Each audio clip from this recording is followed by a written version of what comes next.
Everyone, आज अपन discuss करेंगे gravitational field के बारे में। ग्रेविटेशनल फोर्स के ऊपर अपन ने काफ़ी डिस्कशन कर लिया, उसके ऊपर competition point of view plus conceptual video में बना चुका हूँ ऑलरेडी, आप उसको देख सकते हो। आगे हम लोग देखेंगे आज ग्रेविटेशनल फील्ड। ठीक है, तो देखते हैं, हेडिंग लगाते हैं ग्रेविटेशनल फील्ड। ये बहुत इंपॉर्टेंट पॉइंट है क्लास 12 के लिए भी। तो ये रहा हमारा पहला टॉपिक, मतलब इस चैप्टर का पहला नहीं, आज का पहला टॉपिक ग्रेविटेशनल, ये हो जाएगी फील्ड। ठीक है, जिसको ग्रेविटेशनल फील्ड लिखते हैं अपन इसको ई वेक्टर से। इसको हम स्ट्रेंथ भी बोल सकते हैं। हिंदी में अगर मैं बताऊं तो इसको सिंपली जो है उसको बोला जाता है जादू। जितनी भी फील्ड्स एग्जिस्ट करती हैं, ग्रेविटेशनल फील्ड हो, इलेक्ट्रिकल फील्ड हो, मैग्नेटिक फील्ड हो, ये सब किसी न किसी कंसेप्ट को एक्सप्लेन करने के लिए एक मनगढ़ंत जो होता है ना, कि एक इमेजिनरी कंसेप्ट को क्या किया गया, बनाया गया। ये एग्जिस्ट करता है कि नहीं करता ऐसे कोई प्रूफ नहीं है, लेकिन बेसिकली क्या है कि इसको बनाया गया ताकि न्यूमेरिकल्स को इजीली सॉल्व किया जा सके। इसके मैंने लिखा है, इसको क्या बोलते हैं अपन, जादू। ग्रेविटेशनल फील्ड, इसको हम ग्रेविटेशनल फील्ड इंटेंसिटी भी बोलते हैं। अब मैं इसको सिंपल एक एग्जांपल से समझाता हूँ। फॉर एग्जांपल, एक एग्जांपल से समझते हैं कि आपकी जो ग्रेविटेशनल फोर्स है, जिसको हम F equals to capital G m1 m2 by r का क्या लिखते हैं, square, that is the r is the separation distance. इसको रेडियस ऑफ अर्थ मत मान लेना, तो बाद में लिखूंगा कैसे होगा। ठीक है, तो आप देखो जैसे एक छोटा सा मास है for a very small mass. Experiment जब होता है तो ऐसे ही होता है, मतलब इसका मास जो है वो अगर हम लिखे लिमिट डेल्टा m, या m सिंपल लिख लो, टेंडिंग टुवर्ड जीरो, या इसको हम लोग टेस्ट मास भी लिखते हैं, m नॉट। क्या लिखते हैं, m nought, test mass. Test mass का मतलब होता है कि इतना छोटा होता है कि एक्सपेरिमेंटल सेटअप को डिस्टर्ब नहीं करेगा। अब ध्यान से सुनिए, एक टेस्ट मास हो गया m नॉट। ठीक है, अब हमने देखा कि ये ऑटोमेटिकली, इधर कुछ भी नहीं है, ऑटोमेटिकली इस साइड जाने लगा। ठीक है, मतलब किसी सिस्टम में रखा हमने इसको और देखा कि हम ऑटोमेटिकली ये इस साइड जा रहा है, लेफ्ट साइड में। मतलब इसके ऊपर सिंपल से हम बात करें तो इसको किसी न किसी फैक्टर की वजह से क्या मिल रहा होगा, फोर्स मिल रहा होगा, जो कि इसके लेफ्ट साइड को खींच रहा है। तो आपको लगा होगा सर इतना हल्का सा मास इधर जा रहा है तो कैसे जा रहा होगा। अब इसकी कहानी में समझाता हूँ। लेट अस कंसिडर कि यहाँ पे एक बड़ा सा मास, अभी आपको पिक्चर क्लियर नहीं थी, अब यहाँ पे एक बहुत बड़ा हैवी सा मास रखा है। हाँ सर, अब क्लियर हो गया। ये वाला मास जो है, इस टेस्ट मास के ऊपर एक ग्रेविटेशनल फोर्स लगा रहा होगा, जिसकी वैल्यू होगी F equal to capital G m not by इनके बीच का अगर जो डिस्टेंस होगा, let us consider distance x का स्क्वायर। इनके बीच का जो डिस्टेंस होगा दैट इज x, अगर हम मान लें सेंटर टू सेंटर, फिर x स्क्वायर में। तो अब ये ग्रेविटेशनल फोर्स से इसको खींच रहा होगा। तो अभी तक इसको अगर हाइड कर दें तो इसका इफेक्ट इसके ऊपर दिख रहा है। मतलब मैं समझाने की कोशिश कर रहा हूँ, कैपिटल M मास का इसके ऊपर जो है वो क्या दिख रहा है, इफेक्ट दिख रहा है। इसी इफेक्ट को मेजर करने की प्रोसेस को ग्रेविटेशनल फील्ड इंटेंसिटी बोलते हैं। क्या बोलते हैं, ग्रेविटेशनल फील्ड इंटेंसिटी। मैं बोलूँ कि यहाँ पे कितना इफेक्ट होगा, तो इसको डिराइव जो साइंटिस्टों ने किया है वो है इलेक्ट्रिक फील्ड। इलेक्ट्रिक बोल रहा हूँ मैं, कभी कभी नाम आ जाता है। Gravitational field intensity is equals to force per unit, क्या डिफाइंड है, मास। मतलब यहाँ पे इसका इफेक्ट देखना है तो gravitational field E is equals to force per unit क्या हो जाएगी, मास। मतलब m नॉट, टेस्ट मास पे कितना फोर्स का इफेक्ट दिख रहा है, उसको लोग क्या बोलते हैं, ग्रेविटेशनल फील्ड। ये रहा। अब एक वेक्टर क्वांटिटी, तो अगर इस पे वेक्टर लगाएंगे तो इसके वेक्टर, मतलब हम इसके डायरेक्शन की बात करें, किसकी बात करें, डायरेक्शन की, तो along the direction of force काम करती है, along the direction of force. और यहाँ पर हम लोग एक ही फोर्स की बात करते हैं जो कि ग्रेविटेशनल फोर्स। मतलब जिस डायरेक्शन में ग्रेविटेशनल फोर्स होती है उसी डायरेक्शन में ग्रेविटेशनल फील्ड इंटेंसिटी होती है, ग्रेविटेशनल फील्ड होती है। तो इसको डिफाइंड इसी तरह किया गया है, E is equals to F upon m not, where m not the test mass. Clear हुआ। अब इसके बाद हम लोग इसके बारे में काफी डिस्कशन करता है, इसी यूनिट्स की बात आ जाते हैं। ये रिलेट करता है एक्सेलरेशन ड्यू टू ग्रेविटी से। आपने इसका नाम सुना होगा, नहीं भी सुना होगा तो सुन लो, क्या, स्मॉल जी से। अब इसको देखो, इसकी यूनिट की बात करें, E is equals to F upon m not. F is derived the Newton और ये हो जाएगा किलोग्राम। क्लियर हुआ। तो न्यूटन पर केजी इसकी यूनिट है। अब न्यूटन की बात करते हैं तो फोर्स का फॉर्मूला होता है F is equals to ma, general जो होता है, जो डिराइव करते हैं न्यूटन का सेकंड लॉ से। तो F इज इक्वल्स टू की मास का हो जाएगा kg dot acceleration in metre per second का स्क्वायर। इसको उठा के यहाँ पे रखो हो जाएगा kg dot metre per second का स्क्वायर पर kg हो गया, कैंसिल हो गया। तो इसकी जो यूनिट आएगी वो आएगी मीटर पर सेकेंड का square. Metre per second square is a unit for acceleration, इसलिए ये जो टर्म्स है ये जो बेसिकली है वो एक्सेलरेशन ड्यू टू ग्रेविटी ही है। मतलब इलेक्ट्रिक फील्ड का यूनिट जो है वो एक्सेलरेशन की यूनिट के बराबर ही आता है, इसलिए मैंने यहाँ पे लिखा एक्सेलरेशन ड्यू टू ग्रेविटी। आगे भी अपन डिटेल में इसके ऊपर बात करेंगे। क्लियर हुआ? तो इस पर्टिकुलर टॉपिक से एक चीज बहुत सिंपल क्लियर होती है कि it's effect of a mass over a particular mass. मतलब किसी भी मास का इफेक्ट अगर किसी पर्टिकुलर जगह पे चेक करना है तो उसी को हम लोग बोलते हैं ग्रेविटेशनल फील्ड इंटेंसिटी, या सिंपल देखें तो ग्रेविटेशनल फील्ड। अब हम इसके एक्सप्रेशंस निकालेंगे, ये क्लास 12 में सेम टू सेम है, ठीक है? तो आप इसको कॉपी कर लो, फिर अभी हम डिस्कस करते हैं इसको। हो गया? चलिए अब इसका फॉर्मूला निकालेंगे हम लोग। ये डेफिनेशन का है, अब इसका फॉर्मूला निकालेंगे। चलो लेट अस कंसीडर कि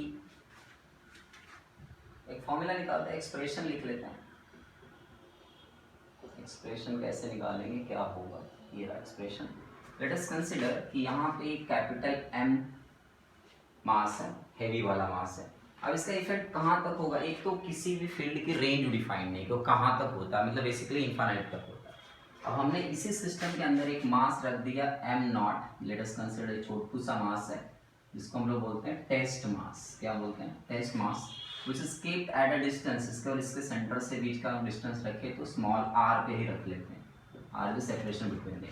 अब ये वाला मास जो है इसको अपनी तरफ अट्रैक्ट करने की कोशिश करेगा, इसको हम लोग बोलेंगे कितने से अट्रैक्ट करेगा? यूनिवर्सल लॉज ऑफ ग्रेविटेशन लगा लो, capital G into product of masses m into m0 by r का स्क्वायर से अट्रैक्ट करेगा। तो सिंपली हम डिराइव कर रहे हैं, तो द ग्रेविटेशनल फोर्स, ठीक है, फोर्स लिख लेना, बिटवीन m एंड m0 कितना होगा?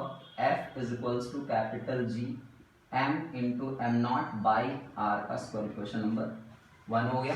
अब बाय डेफिनेशन की अगर हम बात करें, मुझे चाहिए ही क्या? बाय डेफिनेशन ऑफ ग्रेविटेशनल, और हम लिखेंगे इसको field. So E is equals to कितना हो जाएगा आपका? F अपॉन जिसका जहां पे इफेक्ट देखना है वहां का mass m0। So E is equals to, इसको पुट करो, capital G capital M m0 by r का square divided by m0 get cancelled. So E is equals to capital G M by r का square. अब इस expression को check करो, इसमें small mass आया ही नहीं, छोटा वाला मास जो है जो कि हम टेस्ट चार्ज में यूज करते थे वो एक्सप्रेशन में ही नहीं आता। मतलब इसका कोई मतलब नहीं, इसको जहाँ पे भी आपको निकाल के चेक करना वहाँ पे इसको m0 के रख के आप चेक कर सकते। मतलब दिस इज द इफेक्ट, मतलब इतना इफेक्ट इस मास की वजह से यहाँ पे हो रहा होगा। अब कुछ बुक्स को अगर हम देखते हैं तो निगेटिव साइन लिखता है, कुछ बुक्स को अगर हम देखेंगे तो लिखेगा E is equals to minus GM by r का स्क्वायर। इसका क्या प्रॉब्लम है ये समझाना है, ऐसे क्यों लिखते हैं? इनका तरीका क्या है लिखने का? इसको मानते हैं कैपिटल M, इसको मान लेते हैं अपना स्मॉल m0 मान लेते हैं, टेस्ट मास ये। तो इसके सेंटर से इसके सिस्टम पे ये जो डिस्टेंस है इसको r वेक्टर लिखते हैं सर, और इधर जो फोर्स काम करती है उसको लिखते हैं Fg ग्रेविटेशनल। तो ये Fg और ये r दोनों एक दूसरे से अपोजिट में है, इसलिए इसको जो है ये r के टर्म में अपोजिट लिखा हुआ है। समझ में आया? दिस इज लेफ्ट साइड, हम बात करें तो i कैप है and this is minus I cap, तो this is written in the terms of this R और E के डायरेक्शन में। तो E का डायरेक्शन जो है माइनस I की तरफ होगा और R का डायरेक्शन I की तरफ होगा, इसलिए यहाँ पे क्या लिखा गया है? नेगेटिव की डायरेक्शन विद द R के टर्म में लिखा हुआ है। गले को क्या बोला? R के टर्म में। क्लियर हुआ? तो ये हमारे पास फॉर्मूला है, E is equals to capital GM by R का square, which is does not depends upon the test mass, इस पे डिपेंड होकर करता नहीं। अब इंपॉर्टेंट पॉइंट ये डायरेक्शन कहाँ होती है? तो direction always along the direction of gravitational force, force के डायरेक्शन में ही होती है। Let us solve with the help of various numericals, और इस पे अच्छे न्यूमेरिकल बनते हैं क्लास 12 में, बहुत इंपॉर्टेंट है ये।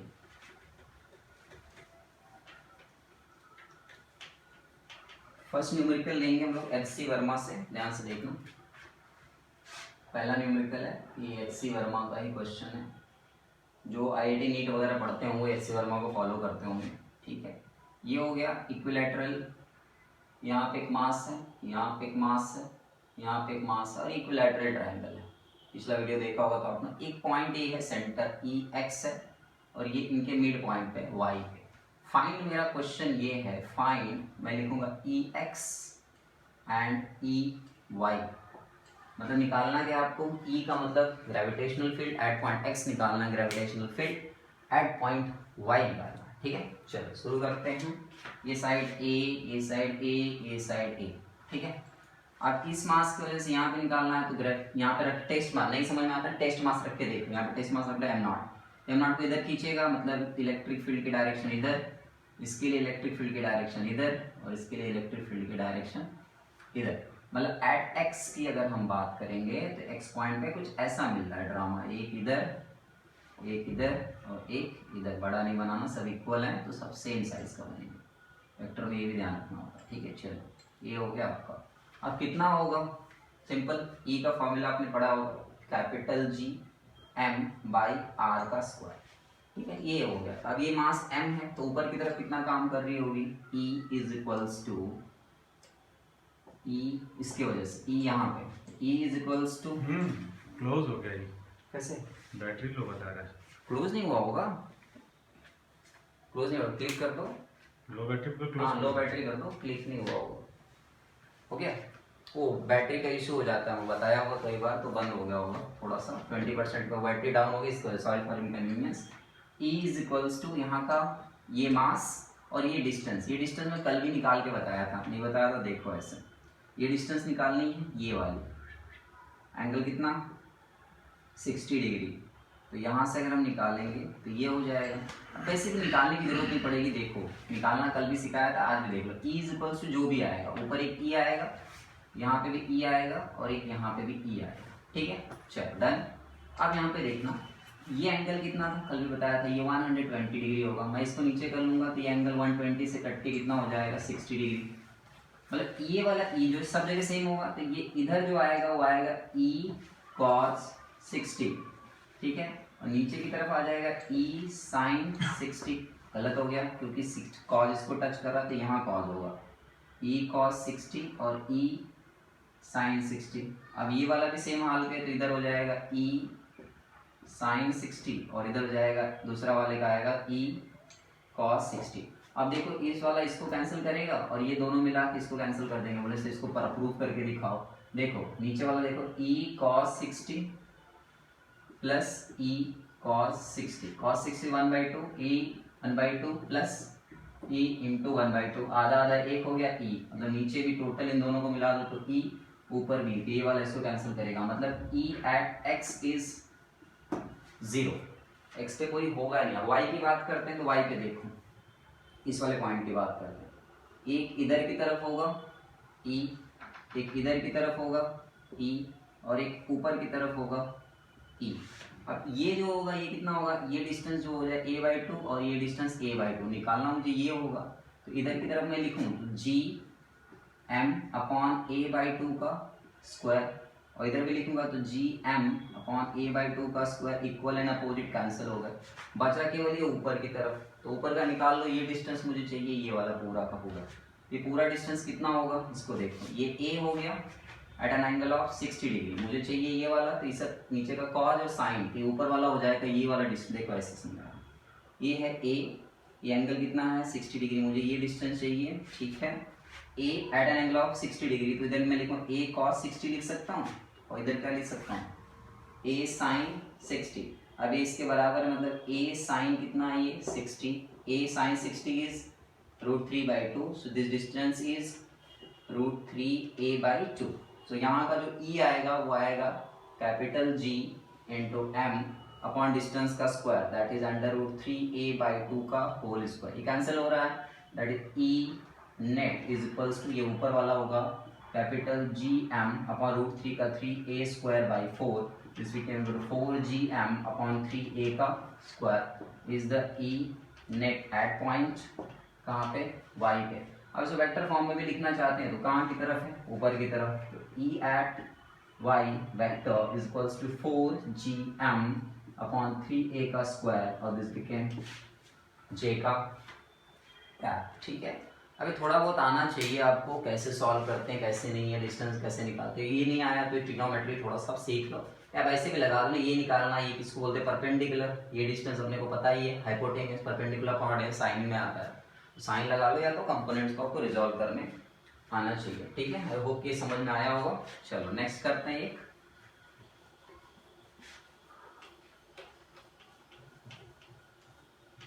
दूसरा क्वेश्चन है बहुत ही सिंपल सा है कि अपन निकालेंगे कि नेट इलेक्ट्रिक फील्ड कितनी होती है। ध्यान से सुनना है, क्वेश्चन नंबर 2 कर रहे हैं। क्वेश्चन नंबर 2, एक मास है यहाँ पे कैपिटल M का है और एक मास यहाँ पे मान लो ये है, कितना गुना ले लेते हैं, M है, ले लो कुछ ले लो, कटेगा कट जाएगा, चलो 8m ले लेते हैं। क्या ले लेते हैं, 8m, ठीक है। और यहाँ से जो इसके सेंटर से ये डिस्टेंस है, लेट अस कंसिडर, कटना भी तो चाहिए, मान लो 10 सेंटीमीटर है। कितना है, 10 centimetre. Line joining this to centre, क्योंकि सेंट्रल फोर्स कह रहा है कि फाइंड द पॉइंट जहाँ पे इलेक्ट्रिक फील्ड जो है, अरे ग्रेविटेशनल फील्ड जो है जीरो हो जाए। ऐसे क्वेश्चन 12th में भी एक ऐसा पॉइंट ढूंढना है आपको कि जहाँ पे ग्रेविटेशनल फील्ड क्या हो जाए, जीरो हो जाए। ढूंढते हैं, देखते हैं। फाइंड, क्वेश्चन ये है, find the point at which gravitational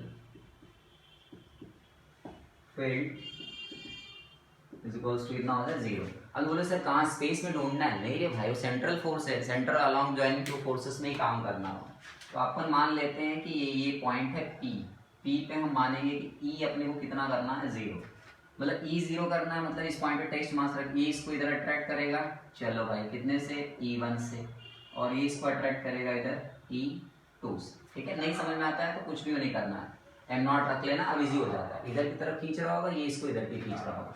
अब मुझे इक्वल करना है और अपोजिट करेंगे तब जीरो होगा, मतलब E1 इज इक्वल्स टू कितना करना पड़ेगा, E2। तो मैंने यहाँ से M से ये डिस्टेंस मान लिया, ये x है, कितनी है, x। तो इधर का जो डिस्टेंस हो जाएगा 10 माइनस कितना हो जाएगा, x। अब इस वाले पॉइंट के लिए देखो, E1 हो जाए capital G into M, distance अपन ने मान के रखा x का स्क्वायर। इस वाले के लिए कितना हो जाएगा, कैपिटल M, ये ठीक है, ये मान लो capital M। Second point is capital G, mass is 8, capital M upon 10 minus x का होल स्क्वायर। समझ में आता है, ये गया 1 अपॉन एक्स का स्क्वायर is equals to 8 upon 10 minus X का होल स्क्वायर। क्लियर हो? अब इसको सॉल्व कर लेते हैं अपन। तो सॉल्व कैसे होगा, इसको स्क्वायर कर ले तो ज़्यादा फायदा होगा। अब 8 का स्क्वायर करना, 1 अपॉन एक्स का मैं इसको होल स्क्वायर लिख देता हूँ। 8 को मैं लिख सकता हूँ 2√2, ये तो वही नहीं, ये 2 4 8 उसी में हो गया। अब 8 का स्क्वायर करना पड़ेगा ना, 8 का ऐसे रखो, √8 कर लेते, सिंपल रखो, √8 अपॉन 10 माइनस एक्स का होल स्क्वायर। इतना मैथ आता है ना, ये रूट हो गया, ठीक है। तो दिस बिकेम 1 अपॉन, ये कैंसिल हो जाएगा सारा सारा, बवाल कितना बचेगा, 1 upon X is equals to √8 upon कितना, 10 माइनस एक्स। अब इसको क्रॉस मल्टीप्लाई कर दो, 10 minus X is equals to √8, और ये इधर जाएगा, कितना हो गया, और यहाँ पे x, ये इधर चला जाएगा, 10 is equals to √8 x plus कितना हुआ x। तो x इज इक्वल्स टू हो जाएगा 10 is equals to x is common √8 और यहाँ मिलेगा +1। तो x is equals to 10 upon 8 root plus कितना हो जाएगा 1। x is equals to 10 upon 2√2 जाएगा, नहीं ज़्यादा हो जाएगा, अच्छा हाँ ठीक है, 2√2 प्लस कितना हो जाएगा 1। अब इसको आप कैलकुलेट कर लो, जितना आएगा वो यहाँ से डिस्टेंस होगा। पॉइंट ये होता है कि कैलकुलेट कर लो ना यहाँ से। अब यहाँ से पॉइंट ये होता है कि कुछ बच्चे सोचते हैं कि सर ये इधर भी तो हो सकता है। चलो यहाँ पे पॉइंट लेके दिखा देता हूँ, इसको मान लो P डैश, और P डैश पे M0 टेस्ट मास रख लो। ये वाला भी इसको अट्रैक्ट करने की कोशिश करेगा और ये वाला भी इसको क्या करने की कोशिश करेगा, अट्रैक्ट। दोनों का डायरेक्शन सेम होगा, तो एक E1 हो गया और एक E2 हो गया, दोनों क्या होते आएंगे, पॉजिटिव हो जाएंगे, ऐड होके। ये वेक्टर दोनों एक साइड लगते हैं तो दोनों ऐड हो जाएंगे, तो ऐड होकर कोई फायदा है नहीं, ठीक है।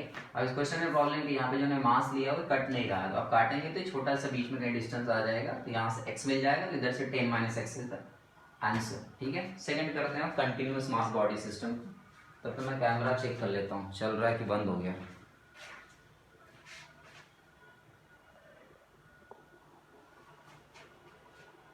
चल रहा है, बैटरी लो बता रहा है।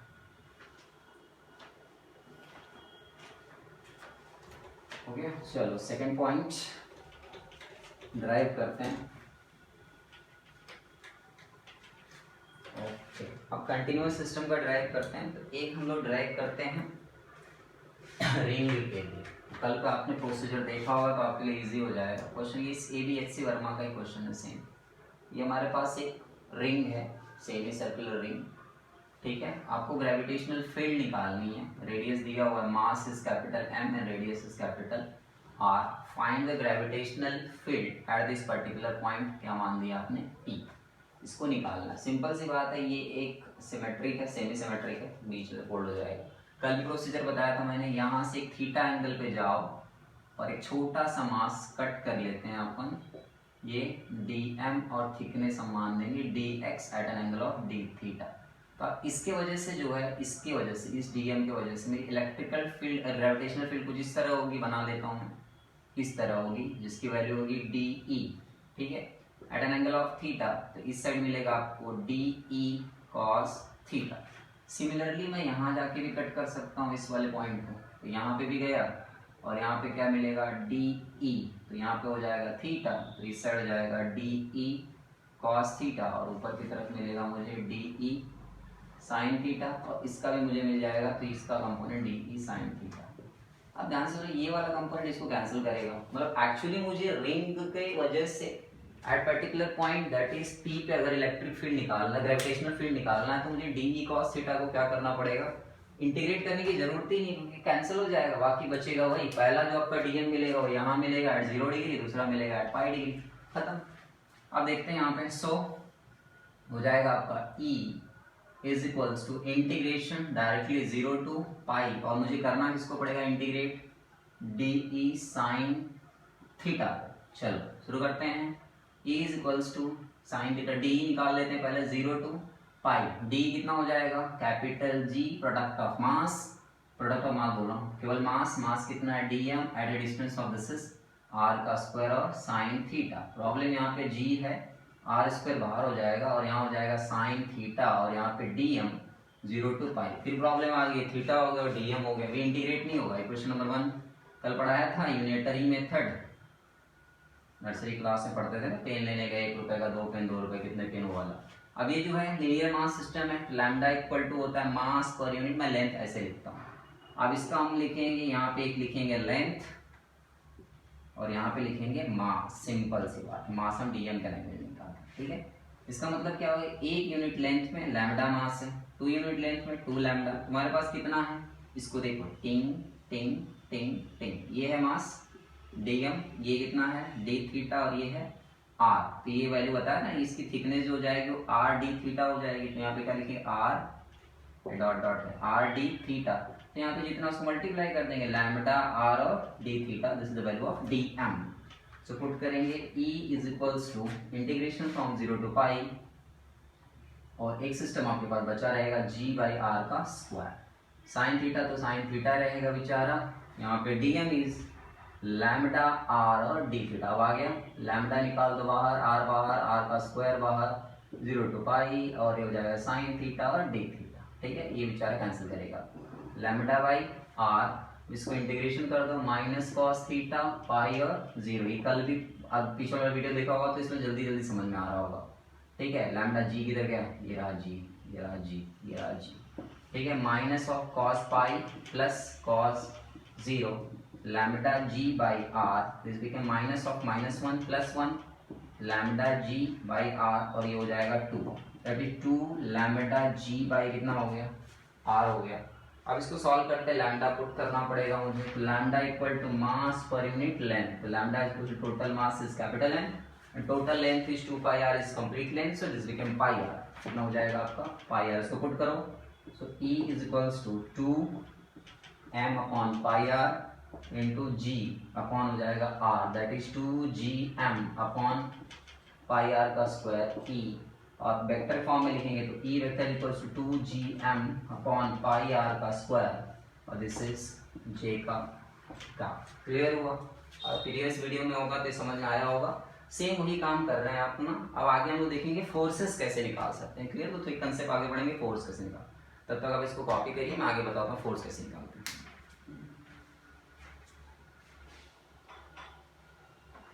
ओके, चल रहा है, थोड़ा सा प्रॉब्लम है, मेरे कैमरे के साथ बहुत सारी दिक्कतें हो जाती हैं, चलते चलते बंद हो जाता है, सो जाता है, ठीक है। आप ध्यान से सुनो, कल हमने यहाँ पे फोर्स निकाली थी, इस पर्टिकुलर पॉइंट एक मास रखा होगा m छोटा सा, और इस पर्टिकुलर पॉइंट में क्या निकालने की कोशिश कर रहे हैं, फोर्स। आप ध्यान से सुनो कि मुझे यहाँ पे फोर्स चाहिए और हमने एक मास रख दिया m, क्या रख दिया m। ध्यान से सुनो, नाउ क्वेश्चन चेंज हो गया। नाउ अब इस पर्टिकुलर पॉइंट पे क्या चाहिए, एक इलेक्ट्रिक फील्ड आ रही है इस डायरेक्शन में, कितनी आ रही है, मतलब तो नेट डायरेक्शन आ रहा है ऊपर की तरफ आ रहा है। मुझे यहाँ पे क्या चाहिए, फोर्स।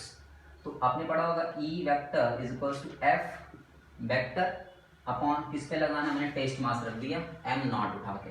तो मुझे क्या चाहिए, F vector is equals to M nought और क्या चाहिए, ई का vector. So F vector can be also calculated M nought और this is the 2gm upon pi R का स्क्वायर और j का cap, that is F is equals to 2gm और m nought upon pi R का square और j का। कल आप जाके देखना, कल की वीडियो अगर आपने देखी हुई कंप्लीट, तो वहां पे कुछ नहीं था, यही एक्सप्रेशन था जब हम यहाँ पे क्या निकाल रहे थे, फोर्स निकाल रहे थे। क्लियर हुआ। तो आप इलेक्ट्रिक फील्ड पता है या स्पेस में या कहीं पे भी अगर आपके पास ग्रेविटेशनल, इलेक्ट्रिक बार बार बोल देता हूँ, ग्रेविटेशनल फील्ड अगर आपको पता है तो आप उसके अंदर कोई सिस्टम मास का भी रख के आप उसके ऊपर फोर्स निकाल सकते हैं।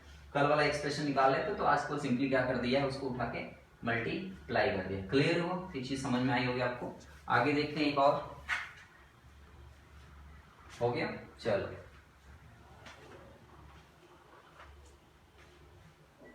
चल रहा है, अभी साथ दे रहा है,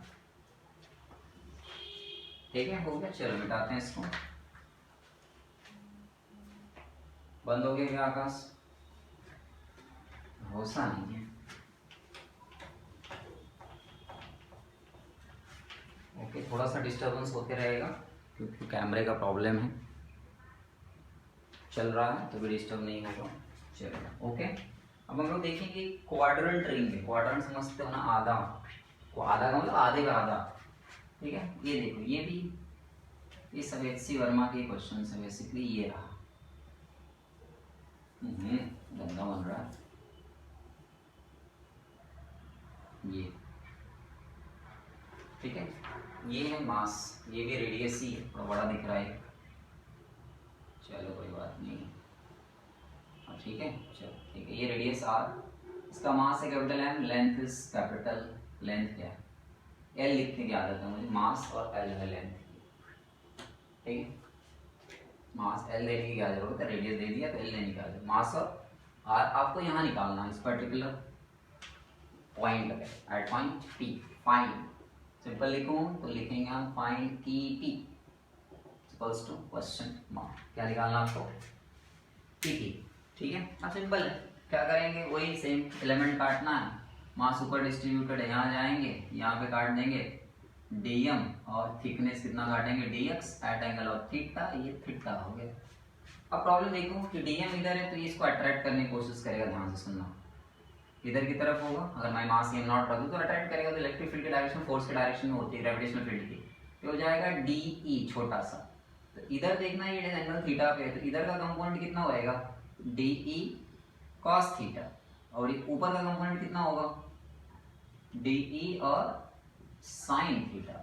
अब प्रॉब्लम ये है कि सिमेट्रिक नहीं है, इधर का कंपोनेंट तो मिलने से रहा, इसका इधर काटूंगा किसको, नहीं मानूंगा। मतलब प्रॉब्लम ये है कि मुझे अब यहाँ पे जो है एक बार डी साइन थीटा को इंटीग्रेट करना पड़ेगा और एक बार इंटीग्रेट करना पड़ेगा डी कॉस थीटा। मतलब ई नेट अगर मुझे निकालना होगा, यहाँ पे क्या निकालना होगा, ई नेट वेक्टर, तो आपको करना क्या पड़ेगा, इधर की तरफ कौन सा है, डी कॉस थीटा, और ये हो जाएगा आई कैप, प्लस क्या हो जाएगा, डी साइन थीटा, और ये हो जाएगा जे कैप। अब इसका आपको पता होगा कि अगर कोई resultant R vector is equal to A X I cap plus A Y J cap होता है, तो आर का ए एक्स का स्क्वायर प्लस ए वाई का स्क्वायर, ऐसे निकालना पड़ता है। मतलब मुझे सब मिला जुला के कि पहले डी कॉस थीटा ढूंढना, डी क्या ढूंढना है, साइन थीटा, और एंगल आपका पहला मिलेगा डीएम 0 डिग्री पे, दूसरा मिलेगा 90 डिग्री, मतलब π/2 रेडियन। क्लियर है, शुरू करते हैं, डी कॉस थीटा को ढूंढ लेते हैं। चलो तो इसको लिखेंगे अपन क्या, ई एक्स कंपोनेंट, और इसको लिखेंगे E Y. So we are finding out Ex, that is integration from 0 to π/2, and this became dE what, cos theta, integration from 0 to π/2, dE कितना हो जाएगा, देखो कैपिटल G तो मास बाई r का square, और ये हो जाएगा cos theta, G by r square is constant, 0 to π/2, this became cos theta, ठीक है। अब cos थीटा का डेरिवेटिव तो आता होगा, G by r integration, that became sin थीटा, तो हो जाएगा sine theta upper limit is pi by 2, lower limit is 0, G by R का स्क्वायर। वेरी गुड, क्या लगा रहे हैं हम लोग ना। यहाँ देखो, यहाँ पे देखो गड़बड़ हो जाता है। जी बाई आर का square integration 0 to pi by 2, क्या बचा cos थीटा, और यहाँ पे क्या है dm। ये अक्सर मिस्टेक होती है, यहाँ पे थीटा है और इंटीग्रेट किसके रिस्पेक्ट में करने के लिए बोल रहा है, m के रिस्पेक्ट में, पॉसिबल नहीं है। तो अपने पास एक तरीका फिर है, क्या, lambda is equals to mass per unit length. मुझे ऐसे लिखने की आदत, यूनिटरी मेथड लगा लो, कितना हो जाएगा, यहाँ पे लिखेंगे लेंथ और यहाँ पे क्या लिखेंगे मास। वही चीजें मैं आपको बार बार समझा रहा हूँ, dm।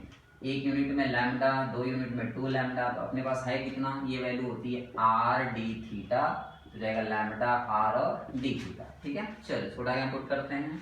तो E X can be written as G by R का square integration from 0 to pi by 2। cos theta अपना हाल वैसे रखेगा और हो जाएगा लैम्डा आर और D theta. G lambda constant होता है यहाँ पे, आर ऑन आर का स्क्वायर 0 टू पाई बाई 2, और ये डी थीटा, ये इसको कैंसिल करेगा, जी लैम्डा बाई आर, और ये cos थीटा छूट गया। cos थीटा का derivative reintegration sin theta 0 to pi by 2। अब सही है, G lambda by R sine 90 degree plus sine 0 degree ना, ये माइनस होगा, G lambda by R sine 90 is 1 minus sine 0 is 0, तो this became G lambda by R, 1 की value 1 ही होगी। Lambda रख लो, जी लैम्डा कितना होगा, मास पूरे सिस्टम का अपॉन लेंथ। लेंथ कितनी है, पूरा लेंथ होता है 2 पाई आर, क्वाड्रेंट है तो 1/4 इंटू 2 पाई आर। नहीं समझ में आ रहा, 2 पाई आर पूरा, तो ये पूरा हो जाएगा इंटू ये कितना है part 1/4, this became 2 pi R by 2। Pi R ये 2 में ऊपर भेज दिया, और क्या छूटा, कुछ नहीं छूटा, ठीक है। अपॉन कितना हुआ R, this became 2gm by pi R का स्क्वायर। ये हो जाएगा ई एक्स, वेक्टर फॉर्म में लिखेंगे तो E x vector is equals to 2gm upon pi R का स्क्वायर, और ये कितना हो जाएगा आई का कैप, क्योंकि ये इस साइड में। अब अपने को ढूंढना पड़ेगा, ये तो आया ई एक्स, मतलब यहाँ पे लिख ले रहा हूँ मैं, कितना हुआ 2gm अपॉन पाई आर का स्क्वायर, ये ई एक्स की वैल्यू आ गई। अब अपने को इसकी निकालनी होगी ई वाई का, मतलब सब प्रोसीजर वही करना पड़ेगा अपने को, बस अब यहाँ पे पूरा निकालना पड़ेगा। तो अब इसको कॉपी करो, फिर मैं भी दूसरा वाला निकाल के बताता हूँ।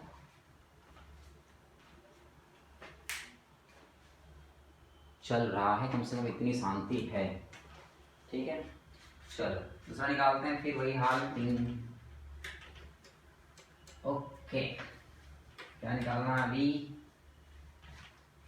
पाई वाला कंपोनेंट, वाई वाला कंपोनेंट ढूंढते हैं। चलो E Y is equals to integration 0 to pi by 2, और कितना होगा डी ई और साइन थीटा। चलो डी ई निकाल दो, 0 to pi by 2, D E की वैल्यू होती है capital G into mass upon distance का square into sine theta. Capital G by R square is constant, 0 to pi by 2 sine theta, और D M, जानवर भी बोलते रहते हैं, कोई बात नहीं, इंसानों से अच्छे ही हैं सब, आर का स्क्वायर, ठीक है। अब साइन थीटा देखो, डी एम अभी निकाल के रखा था, पूरा प्रॉब्लम है, जी आर का square 0 to pi by 2, D M निकाल के रखा हूँ, देखो कितना है साइन थीटा, लेंथ कितनी आर, और हो जाएगा डी थीटा इंटू लैम्डा, खत्म, जी बाई आर का स्क्वायर आर और लैम्डा 0 टू पाई बाई 2, और ये हो जाएगा आपका साइन थीटा और डी थीटा, ठीक है। ये आर बार कैंसिल भी कर लो, मूड कर रहा हो तो आर, और इसका इंटीग्रेशन होता है कॉस थीटा, और ये हो जाएगा पाई बाई 2, और ये हो जाएगा 0। आप ध्यान से सुनना, G lambda by R minus cos pi by 2 plus cos 0, cos 90 जो है वो 0 होता है, तो कॉस 0 1 होता है, तो सिंपली कितना हो जाएगा जी लैम्डा, ये 1 बचा, अपॉन कितना हुआ आर। अब लैम्डा को शिफ्ट करते हैं, E Y is equals to G lambda को शिफ्ट करो mass per unit length, length 1/2 आ रही है, 2 ऊपर चला जाएगा, pi R upon R, that is 2gm upon pi R का square, that is E Y is equals to 2gm upon pi R का square, J का क्या फैक्टर फॉर्म है, दोनों एक ही आ रही है, पाई आर का स्क्वायर, ये 2gm by pi R square, 2gm upon pi R का स्क्वायर। अब अगर नेट निकालेंगे तो अब मजा आएगा, E net is equals to कितना होगा भाई 2gm अपॉन पाई आर का स्क्वायर आई का क्या plus 2gm by pi R का स्क्वायर और दूसरा जे का क्या।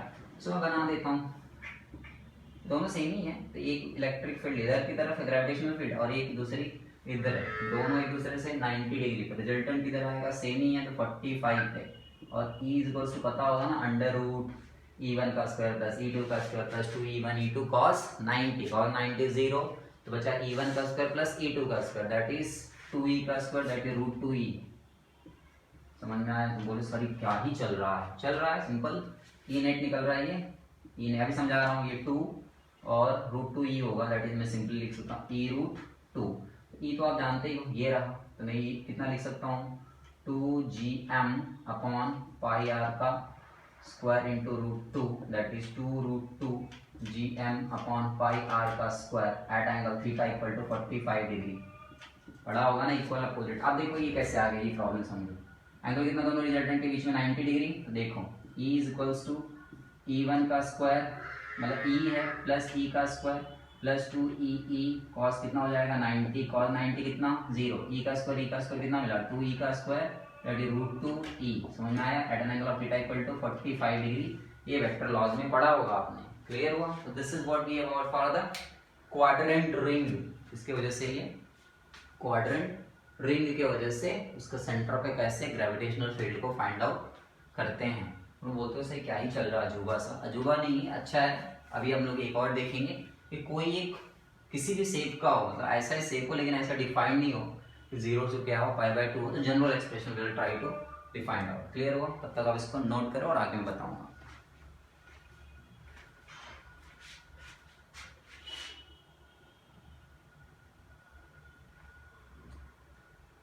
ओके हो गया। देखो अभी मैं थोड़ा सा कभी कभी होता है कि मैं स्पीड अप कर लेता हूँ चीज़ें या ठीक है, तो ऐसा नहीं है, स्पीड अप करने का कोई मतलब नहीं है। आप आराम से पढ़ो, जहाँ पे भी आपको समझ में नहीं आता है मैं इसके अंदर व्हाट्सएप नंबर भी डाल दूंगा अपना, ठीक है? वो केवल व्हाट्सएप ही चलता है उससे, या तो आप मेरे को कमेंट में लिख के भेज दो, मैं उसको पढ़ते रहता हूँ, ठीक है? तो बाकी यही है। और ग्रेविटेशनल हम लोग पूरा कवर करेंगे, फिर उसके बाद अगर आपको कोई दूसरा टॉपिक चाहिए हो, दूसरे क्लास का चाहिए हो तो कमेंट बता दो, मैं उसकी वीडियो बनाने की कोशिश करूँगा। क्या बेरोजगार हैं, यही काम ही है, ठीक है? तो ये हो गया। अब इसको कॉपी कर लीजिए, फिर मैं आगे पढ़ाता हूँ कैसे है क्या है, ठीक है? ओके ठीक है। अब जनरल के लिए बात करते हैं, किसके लिए बात करते हैं? जनरल चीज़ों के लिए। जानवर, गाय बोलती, नीचे गाय रहती है वो भी बोलती रहती है, अच्छा है, सुनते रहना चाहिए, ठीक है? चलो will discuss one thing. Second एक जनरल फिगर की बात करते हैं। जनरल कैसे होता दिखा रहा हूँ, देखो एक ऐसे कोन टाइप का ले लो, कोन देखे ना आइसक्रीम वाला, ये अब ये मास जो है यहाँ है, ये टिंग टिंग टिंग टिंग टिंग, ये बहुत ही मतलब लैम्डा यूज करना आपको, ये मास है। अब ये एंगल पता नहीं, तो ये एंगल अपने को पता नहीं, तो कितना दे दिया 5, कितना दे दिया 5, रेडियस r है दिया हुआ m और r, निकालना ये पॉइंट है, पॉइंट P। ये जनरल है, ना ही क्वाड्रेंट है जहाँ पे 0 to 90 इंटीग्रेट करोगे, ना ही तो सेम ही है कि 0 to कहाँ इंटीग्रेट करोगे आप पाई इंटीग्रेट करोगे, जनरल है ये, क्या है ये? जनरल, ठीक है? चलो ये हो गया आपका m और r और ये पॉइंट P है। मुझे क्या फाइंड आउट करना, find E P is equals to question mark, ये क्वेश्चन मार्क है मेरा। आपको ग्रेविटेशनल फील्ड निकालनी है एट पर्टिकुलर पॉइंट, कहाँ पे? P पॉइंट पे। तो अभी आप इसको करो या मैं इसको करो या मैं कर दूँ, आप भी कर सकते हो, मैं एक हिंट दे देता हूँ आपको करना क्या है, ठीक है? इसको आपको सिंपल सी बात है, एंगल कितना है 5, अब इसको बीच से ऐसे कर लो, थोड़ा घर की खेती है आराम से कर सकते हो। अब यहाँ से एक पर्टिकुलर एंगल पे जाओ आप ऐसे, यहाँ से थीटा एंगल पे, ठीक है? और ये काट लो डी थीटा, तो इधर की तरफ डी ई हो गया at an angle of theta, ध्यान सुना ऐसे हो रहा, एक इधर की तरफ काट रहे हैं, तो एंगल कितना हुआ थीटा, तो इधर की तरफ कितना मिलेगा आपको डी ई है, तो ये मिलेगा आपको ऊपर की तरफ डी ई कॉस थीटा और इधर की तरफ मिलेगा डी ई साइन थीटा। अब इस सिमेट्रिक बनाने के इधर काट लेंगे अगर, तो ऐसे मिल जाएगा, फिर से थीटा पे जाकर काट लो। अब बोलोगे सर इधर से क्यों नहीं कट किया, इधर से कहाँ से कटूंगा, रेफरेंस लाइन तो ये बनाएंगे डी ई, तो इधर की तरफ आपका आ जाएगा डी ई साइन थीटा और ऊपर की तरफ डी ई कॉस थीटा, मतलब ये साइन साइन क्या हो गया, कैंसिल। मतलब आपको इनेट जो चाहिए वो इंटीग्रेट करना पड़ेगा, मैं इंटीग्रेशन लिमिट बता दूंगा आपको, और डी ई क्या करना पड़ेगा मुझे, साइन थीटा। अब देखो ये बीच से मैंने कट किया तो इस साइड जो है वो हो जाएगा 5/2 और इधर का एंगल हो जाएगा, और ये हो जाएगा ये भी 5/2। एक राइट जा रहा है एक लेफ्ट जा रहा है, तो लेफ्ट वाले से निकाल दो, तो एक एंगल मैं -5/2 कर दे रहा हूँ और दूसरा जो है एक 5 बाई कितना कर दे रहा हूँ 2। क्लियर हुआ। अब इसको इंटीग्रेट करके उसके बाद आंसर जो है उसको कहाँ बताना आपको, कमेंट सेक्शन में, या आप मुझे इसको क्या कर सकते हैं, व्हाट्सएप की स्पेलिंग मुझे नहीं पता, मैं ज़्यादा चलाता नहीं हूँ, व्हाट्सएप क्या कर सकते हो, कर सकते हो। अगर आप पढ़ रहे हो तो, नहीं पढ़ रहे हो तो कोई टेंशन वाली बात ही नहीं, व्हाट्सएप नंबर आपको वीडियो के डिस्क्रिप्शन में मिल जाएगा। क्लियर हो, तो आपको यहाँ से इंटीग्रेट करना है और बाकी की चीज़ें मुझे कमेंट मतलब बता देंगे, ठीक है। Till that take care, next video हम लोग बात करेंगे अब एक्सेलरेशन ड्यू टू ग्रेविटी, या मेरा एक और मूड किया तो मैं इसके ऊपर एक वीडियो और बना दूंगा, स्फेरिकल बॉडीज के अंदर ग्रेविटेशनल फील्ड कैसे निकालते हैं। फिर उसके बाद अपने को पढ़ना होगा ग्रेविटेशनल पोटेंशियल डिफरेंस, उसके बाद पढ़ना होगा ग्रेविटेशनल पोटेंशियल एनर्जी, उसके बाद आएगा एक्सेलरेशन ड्यू टू ग्रेविटी का वेरिएशंस, उसके बाद आपको जो आएगा स्केप वेलोसिटी, फिर सैटेलाइट्स आएंगे, फिर Kepler laws of planetary motion, तब जाके चैप्टर क्या, ऑर्बिटल वेलोसिटी, तब जाके चैप्टर क्या होगा, खत्म होगा। तो आराम से अपन कवर करेंगे, 10 12 13 लेक्चर में अपन आराम से कवर करेंगे, ठीक है। Till that take care.